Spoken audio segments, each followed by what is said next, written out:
ரெக்கையுள்ள குஞ்சு இது, கூடு ஒன்றும் தேவையில்லை.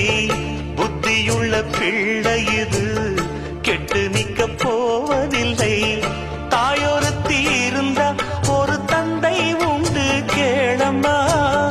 தந்தை ஒண்ணு இருந்தா பெத்த பாட்டி இன்றி போகுமா?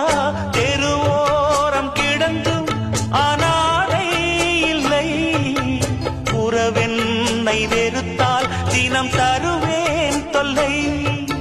கெட்டாலும் பட்டாலும் உன் பேரந்தான். என்னடி ஞான பெண்ணே, உண்மை சொல்லடி ஞான பெண்ணே. நடந்தால் 2 அடி, இருந்தால் 4 அடி. நடந்தால் 2